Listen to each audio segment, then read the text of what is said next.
Good afternoon. This afternoon, we are asking Ghana's broken blueprint, fixing fragmented urban planning. From Accra to Kumasi, our cities are growing fast, but who's really in charge when one agency approves land and issues permit, and the third demolishes the house later? The result? Flooding, traffic, land dispute, and homes lost. Have you noticed these things? With us this afternoon, an urban planner, an MNDA official, a land expert, and a resident with a story to tell. Let us get into this. My name is Ni Odai Kofi. I will be doing this with CEO Benjamin Lochu and CEO Ebenezer Dikatnesi. We're going for short commercials. When we come back, we are coming to dive into this important topic. Don't go away. Be right back.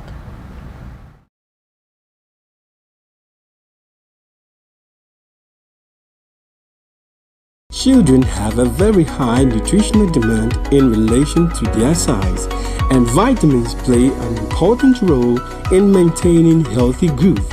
That is why we at Base Pharmacy Company Limited have introduced Base Vite Kid Drops, a multivitamin drop with 7 essential vitamins including vitamin A, D, B1, B2, B6, and vitamin C to aid your child's healthy growth. Base Vite Kid multivitamin drops have been specially formulated to help meet your child's nutritional requirements, helping them to get back to playtime faster. With Base Vite Kid drops from Base Pharmacy Company Limited. For further inquiries of bulk purchase, call Base Pharmacy Company Limited on 0302 672 317 or 0247 287 853. This advert is FDA approved. Grade A Academy is all you need. With our neat, spacious, and serene learning environment, we make sure your child is as good as gold. We also engage in lots of extracurricular activities such as excursion, career day celebrations, games, and so much more. Our canteen also serves the best and nutritional meals with your kids well attended to. And we are ready to enroll your ward from nursery, kindergarten, primary to JHS 1. Admission is currently ongoing. Locate Grade Aim Academy on the Atamils I Street behind Enterprise Insurance or call us on 0542 426 803. Great Aim Academy. We see passion and excellence.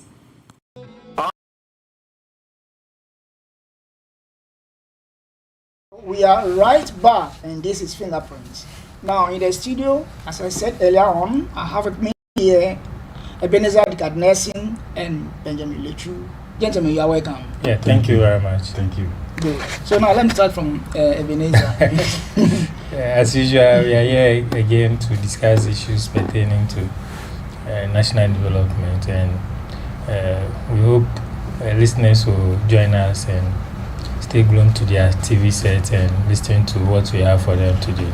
Thank you. Okay, Ben. Yeah, today happens to be another Tuesday, and we are here to discuss national issues concerning our daily lives. And I hope that viewers out there will stay glued to their TV sets and learn one or two things from you. Thank you. And also, as you already know, I'm a fashion designer. If you want the best version of you, look no further than Lochu Clothing. You can contact Lochu Clothing on 0247 250 345. 0247 250 345, and we will sort you out. Thank you. Okay. So now let's start. So I'll start from my left, then it continues. So Ebenezer, yeah. The question we are asking is, if Accra had one master, that is master plan, that everyone followed, what's the first thing viewers would notice tomorrow? I hope you get the question Yeah, right. I get it. So what viewers will follow is order and consistency. Why am I saying order and consistency? Because what the master plan says is what everybody must follow. For example, if you go to the assembly, we have a urban planning department and those who are in charge of permits. They have their own rules and regulations that is guiding that particular department. So once you go contrary against that order or that rules that they've set for that particular department, in terms of maybe you are building, that's where they come in and they write stop work at your project site because you are not following the order. And if you are following the order, you need to ask yourself, there will be a consistent orderliness in the system or to match with the master plan. Here is the case. You go to our shops, you go to Spintex Road and its environs, you realize that shops, these container shops are sprung up at that stretch. You go to Kaswa and practically it's everywhere.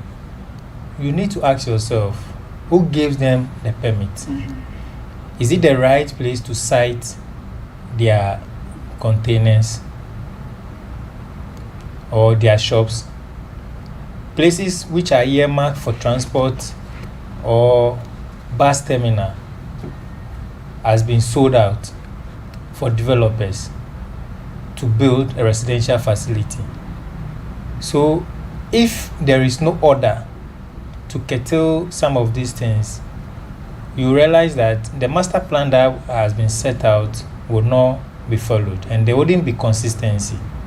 So once there is a master plan, what you will see from today or from henceforth will be consistency and orderliness, thereby following whatever plan has been spelled out in the master plan. So I think most of the time, I always emphasize or I always talk about education.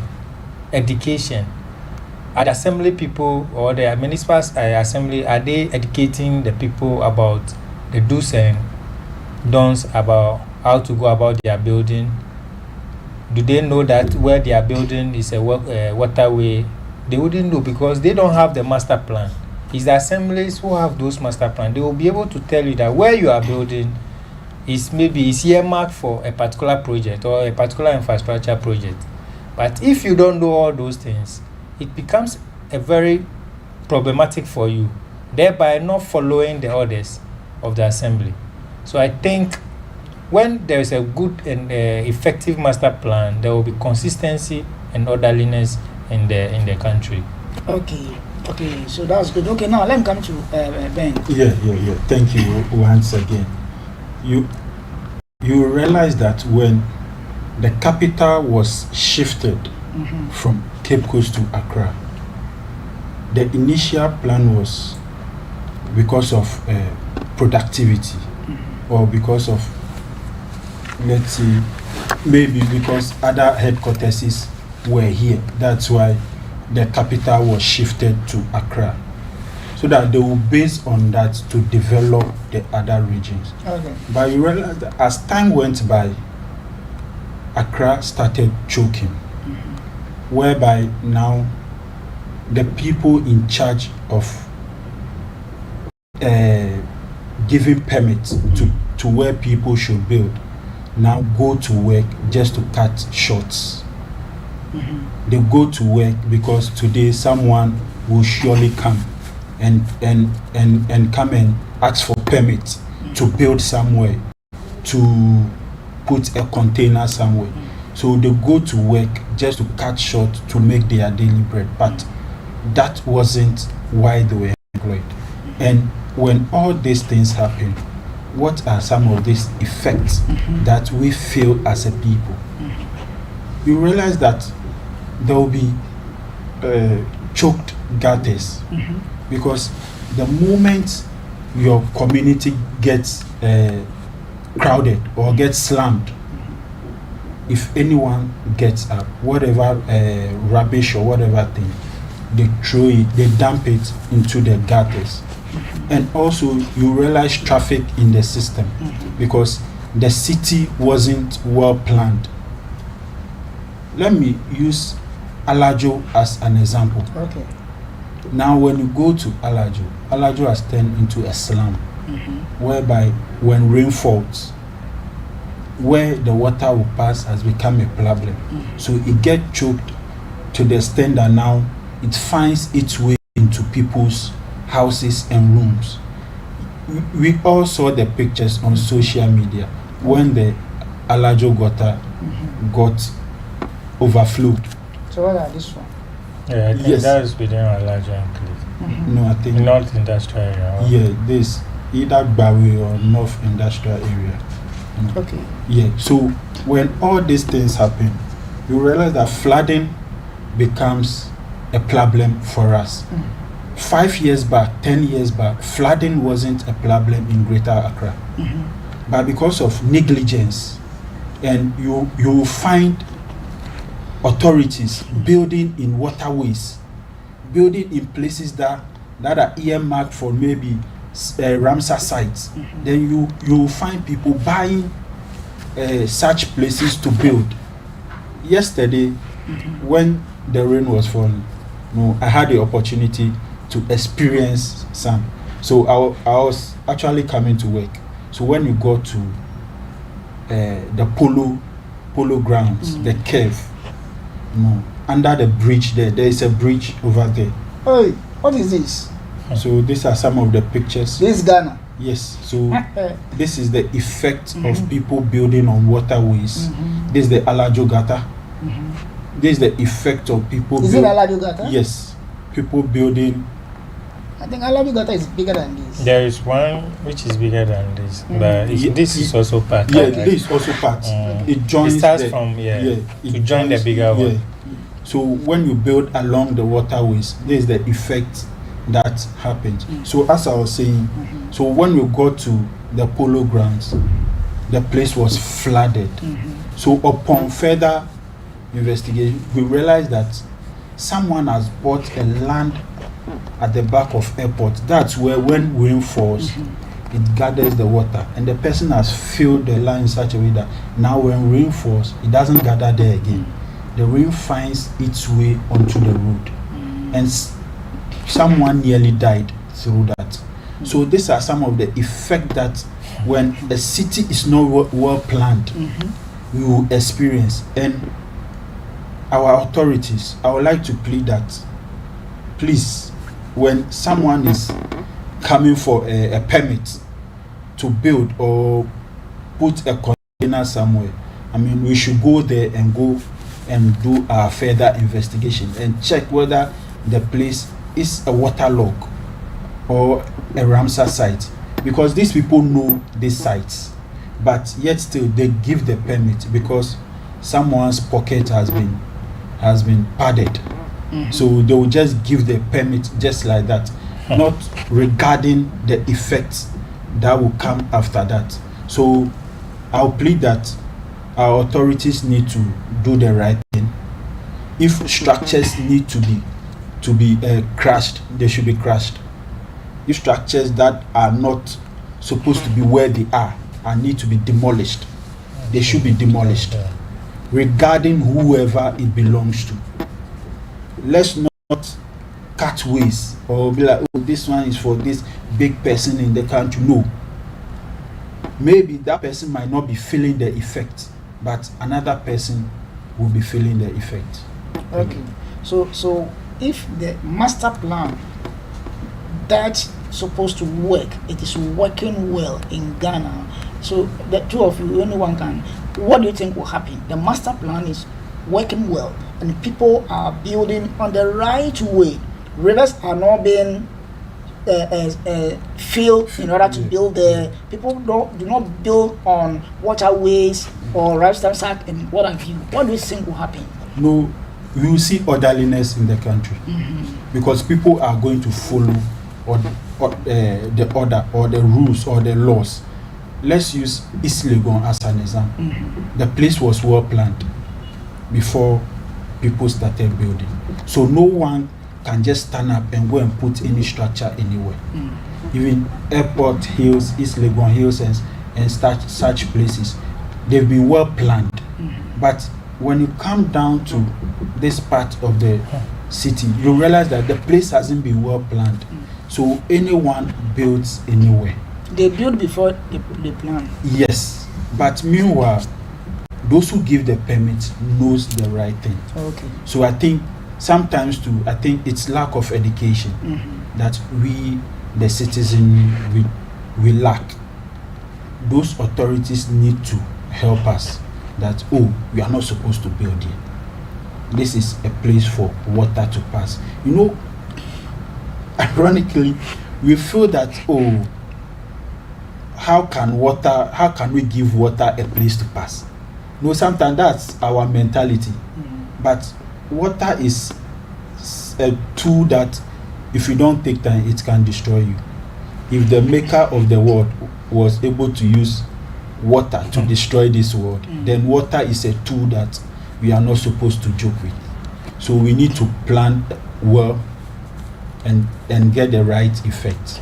Yes. So what let me add this to it. So what you just said, I happens to attend a party at East Legon. It was at the back of the military cemetery area, and to be honest with you, when I entered the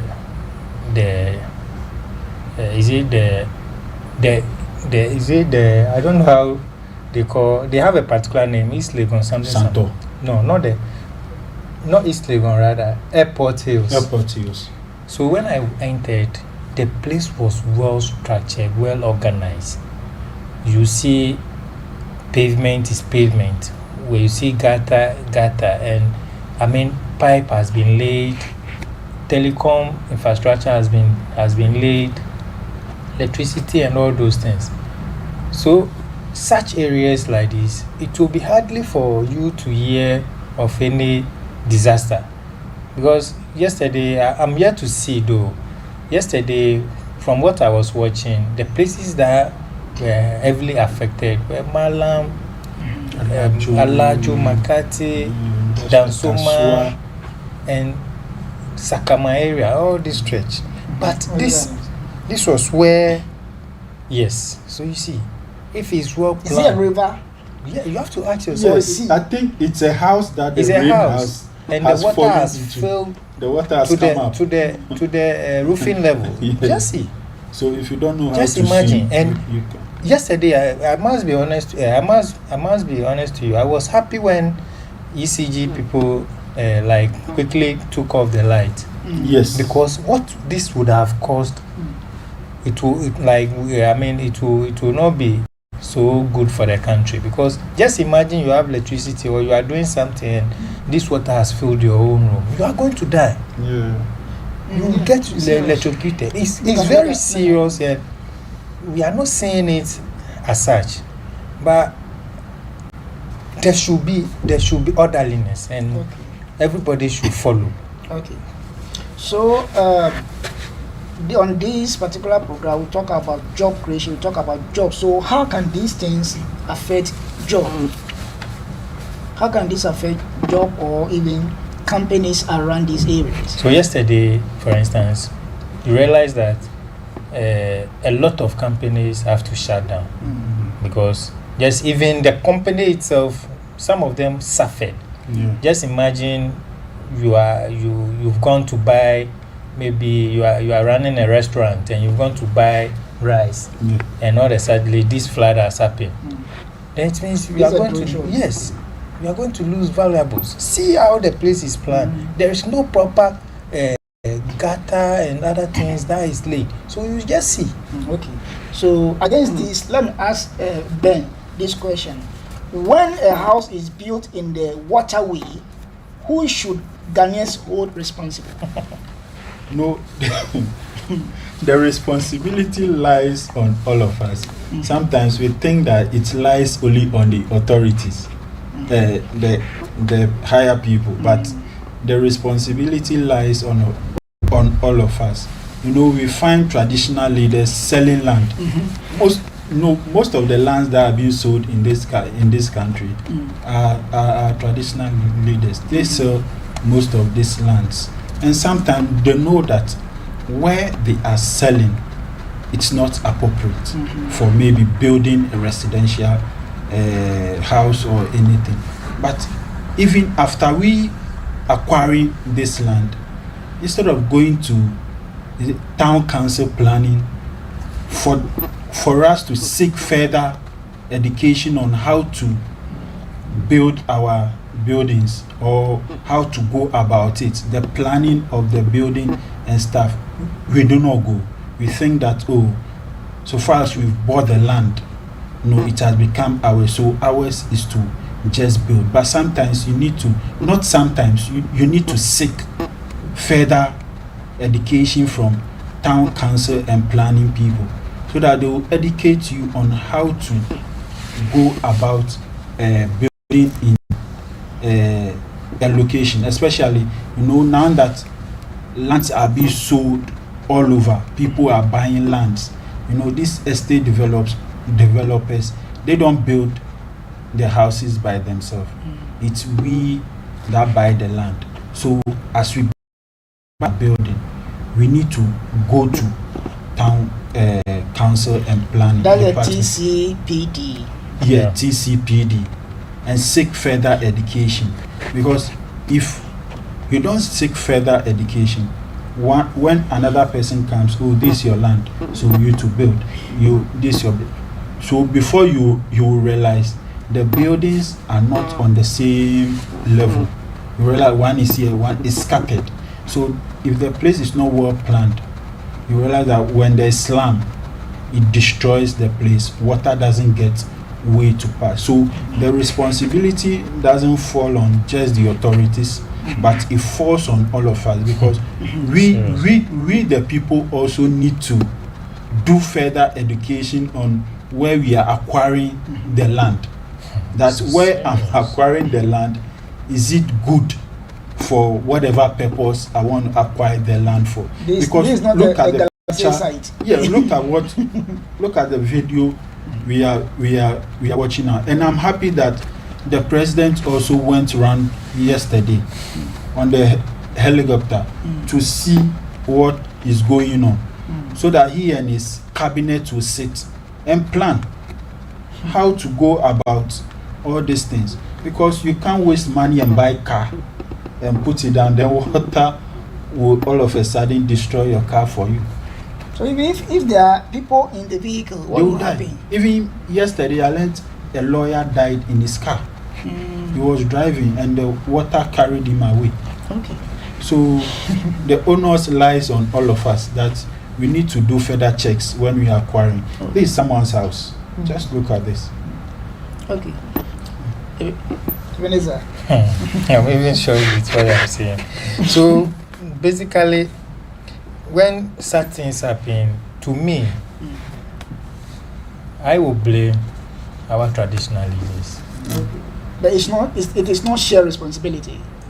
It's a shared response, but the first point of let me say my first point of response or persons to hold responsible is the traditional leaders before I'll come to any other, because they sold the land to the estate developers or landowners.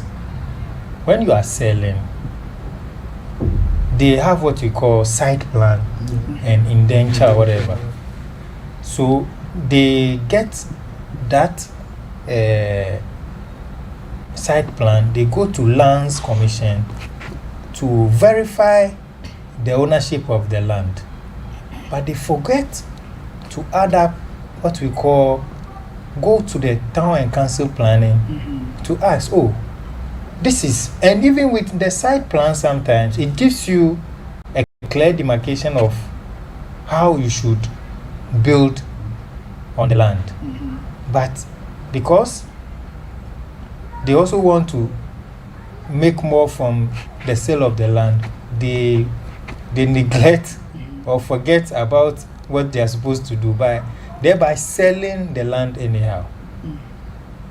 So you understand me?